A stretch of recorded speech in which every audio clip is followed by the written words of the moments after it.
Hi friends, మీలో ఎంతమంది గోంగూర chicken ఇష్టమో కామెంట్ చేయండి. ఫస్ట్ అయితే గోంగూరను నీట్గా క్లీన్ చేసుకొని బాయిల్ చేసుకోవాలి. తర్వాత అయితే ఇంకా ఆయిల్ వేసుకొని ఆయిల్ హీట్ అయ్యాక అందులోనైతే ఆనియన్స్ వేసుకోవాలి. ఆనియన్స్ ఫ్రై అయ్యాక ఇంకా అందులోని జింజరు గార్లిక్ ఫ్రెష్గా దంచుకొని వేసుకోవాలి.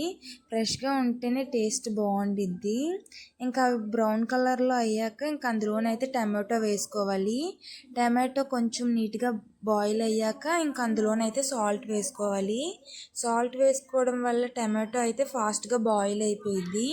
అందులో కొద్దిగా టర్మరిక్ కూడా వేసుకోవాలి. రెండు కలిపి ఫ్రై చేసుకోవాలి.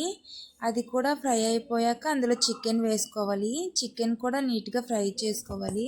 మనం అడిషనల్గా చికెన్లో అయితే వాటర్ వేయనవసరం లేదు, ఎందుకంటే చికెన్లో ఉన్న వాటర్తోనే చికెన్ ఉడికిపోయిద్ది.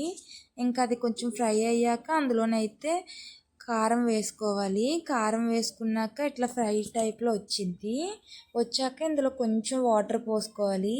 మనం స్టార్టింగ్ ఉడకబెట్టుకున్న గోంగూర వేసి కలుపుకోవాలి.